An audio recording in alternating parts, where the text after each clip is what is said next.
السلام علیکم ګرانه کتونکو نېشنل ای اکیډمي ته په خیر راغلی. نن به موږ د 9 کلاس د بایولوژي فرست چپټر ټاپک 5 کینګډم کلاسیفیکیشن سیستم سټډي کوو. په نننی کلاس کې به موږ دا سټډي کوو چې دنیا کې چې څومره جاندار دي دا ساينسدانانو په 15 غټ ګروپونو کې تقسیم کړي دي او هغه ګروپونو ته کینګډم وایي. د ټول نه اول کارلس لینیس یو ساينسدانو چې هغه دا ټول جاندار په دوه ګروپونو کې یا په دوه کینګډمو کې تقسیم کړي وو، کینګډم پلانټي او کینګډم انیمیلیا. د بوټو کینګډم یا د بوټو ګروپ او د زناورو ګروپ یا زراورو کینګډم.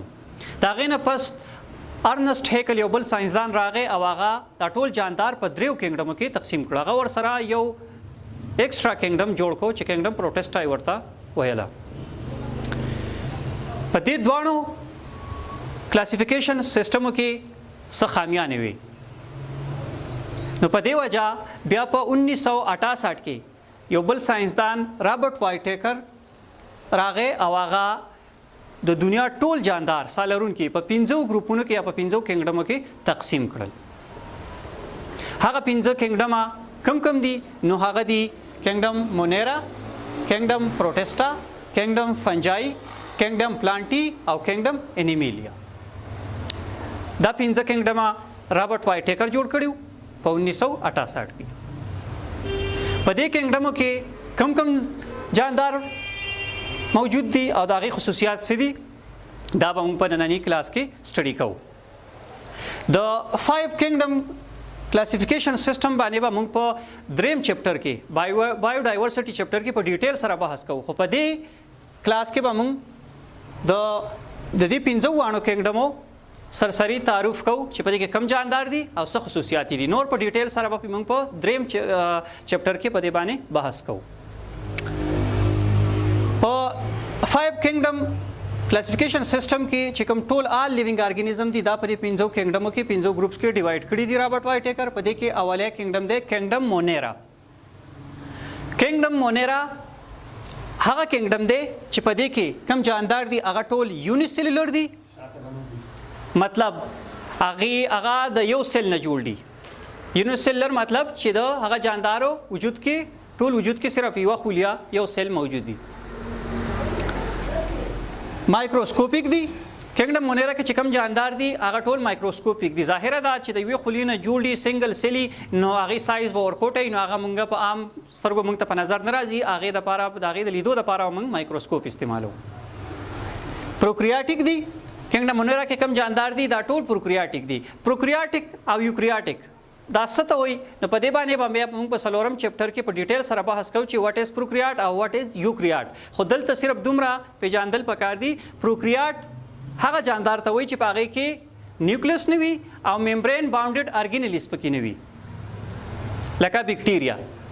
بیکټیریا کې نیوکلیس هم نشته او ممبرین باونډډ ارګینیلیز، مایټوکانډریا، کلوروپلاست وغیرہ دا پکې نشته. بل طرف ته یوکریاټ هغه جاندار ته وایي چې په هغې کې نیوکلیس هم وي او ممبرین باونډډ ارګینیلیز هم پکې. لکه مثال په طور هیومن سیلز د انسان خلیې په دې کې نیوکلیس هم شته او په دې کې ممبرین باونډډ ارګینیلیز هم شته. نو کینګډم مونیرا کې چې کوم جاندار راځي دا ټول پروکریاټیک دي. په دې کې ټرو نیوکلیس حقیقي نیوکلیس نشته او په دې کې ممبرین باونډډ ارګینیلیز هم نشته. په کینګډم مونیرا کې چې کوم جاندار دي په دې کې سیلوال موجود وي. خو هغه سیلوال د څه نه جوړي؟ هغه سیلوال د یو کمپاوند نه جوړي چې هغې ته وایي میورین یا پیپټیډوګلایکین ورته هم وایي. کینګډم مونیرا کې چې کوم جاندار دي دا زیاتره هیټروټراپیک دي. هیټروټراپیک هغه جاندار ته وایي چې هغه خپل خوراک په خپله نشي تیارولی بلکې د بل نه تیار خوراک اخلي. نو زیاتره هغه جاندار په کینګډم مونیرا کې راځي کوم خپل خوراک نشي تیارولی او لږ غوندې پکې داسې جاندار هم شته چې هغه خپل خوراک په خپله تیاروي، لکه ساینو بیکټیریا. هغې کې فوټوسنتسس کېږي، هغه په خپل خوراک په خپله تیاروي. اګزامپل په دې کینګډم مونیرا کې کم جاندار راځي د هغې مثالونه کې راځي بیکټیریا او ساینو بیکټیریا. ساینو بیکټیریا ته موږ بلو ګرین الجی هم وایو. نو دا هغه ساینو بیکټیریا دي په کم چې فوټوسنتیټیک دي، کم کې چې فوټوسنتسس کېږي آټوټرافیک دي. باقي چې کوم بیکټیریا دي هغه ټول هیټروټرافیک دي، هغه خپل خوراک په خپله نشي تیارولی. دینه پس بیا راځي کینګډم پروټسټا. کینګډم پروټسټا کې چې کوم جاندار دي دا خو یا یونیسلولر دي یا سمپل ملټي سلولر دي. د دې جاندار وجود یا د یوې خلیې نه جوړ دی یا د ډیرو خلیو نه جوړ دی. خو دې سره موږ یو ټکی د دې ملټي سلولر سره موږ یو ټکی سمپل یو ځای کړی دی. سمپل ملټي سلولر. سمپل ملټي سلولر دا مطلب دی چې هغه د جاندار چې په هغې کې د یو نه سوا خلیې موجودي خو هغه خلیې چې دی ټیشوز نشي جوړولی. سمپل ملټي سلولر ارګانیزم ډو ناٹ فارم ټیشوز. هغه ټیشوز نشي جوړولی. لکه انسان چې دی ملټي سلولر دی، مور دین ون سیلز پکې ډېر شی سیلز نه جوړ دی خو دغه سیلز راځي شي ټیشوز جوړ کړي، ټیشو آرګن. دغسې په دې کې ټیشوز آرګن سیسټم دا نه جوړیږي. نو هغې ته سمپل ملټي سلولر ارګانیزم وایي. یوکریاټیک ارګانیزم دی. کینګډم پروټسټا کې چې کوم جاندار راځي دا ټول یوکریاټیک دي. مطلب دی کې نیوکلیس هم شته او په دې کې ممبرین باونډډ ارګانیزم شته.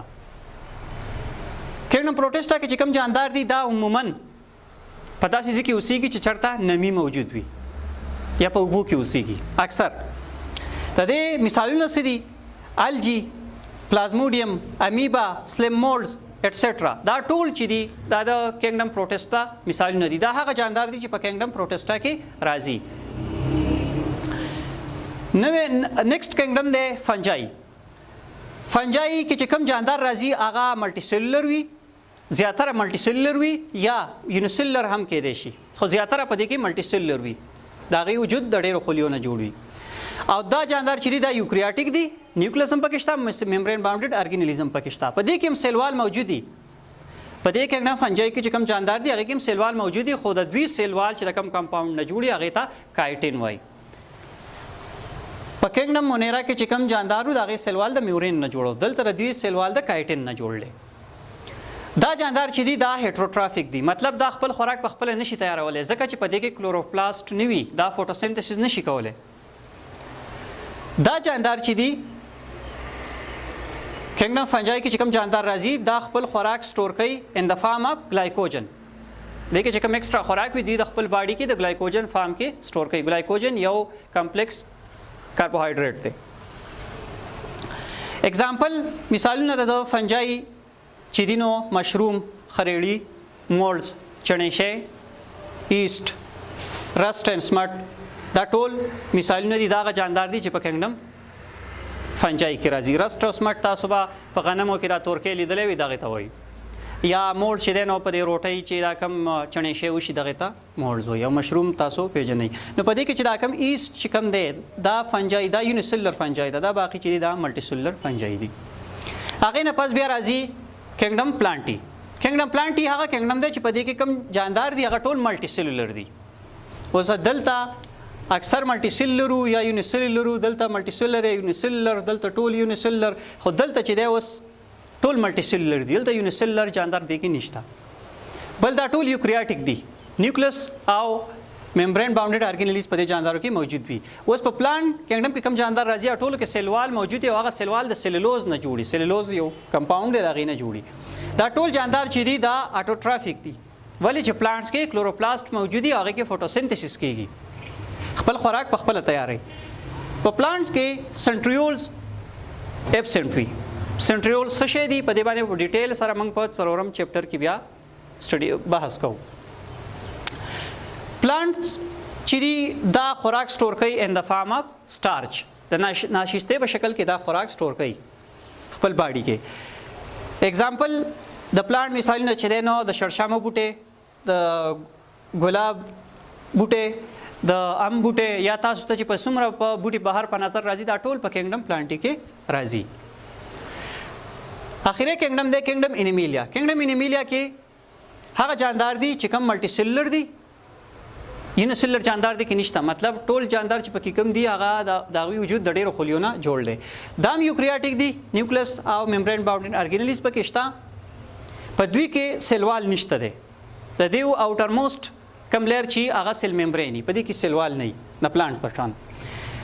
هیټروټراپیک په دوی کې کلوروپلاست نه وي نو دا خپل دا فوټوسنتسیس نشي کولی، خپل خوراک په خپله نشي تیارولی. نو په دې په وجه دا هیټروټرافیک دي. انیملز چې دي دا خپل باډي کې خوراک سټور کوي ان د فارم اف ګلایکوجن. پلانټس په سټور کاوه ان د فارم اف سټارچ. اوس انیملز چې دی یا په دې کینګډم انیمیلا کې کوم جاندار راځي هغه په دوه غټ ګروپونو کې ډیوایډ کړي دي ورټیبریټس او انورټیبریټس فقاریا او غیر فقاریا جاندار ورټیبریټس هغه جاندار ته وایي چې د کم هغه ځناور چې د کم په ملا کې د ملا ډوکې موجودي هغه ته ورټیبریټس وایي هغه ځناور چې د هغې په ملا کې د ملا ډوکې نه موجود هغه ته انورټیبریټس وایي مثالونه دي انسان هاتي غوا میږې ګنګوټۍ سستنکۍ دا ټول چې دي نو انیملز مثالونه دي نو سټوډنټس دا زمونږ نننی ټاپک امید لرم چې تاسو به د دې په کنسپټ باندې پوه شوي وئ په نیکسټ کلاس کې به د یو نیکسټ ټاپک سره حاضرېږو د الله په امان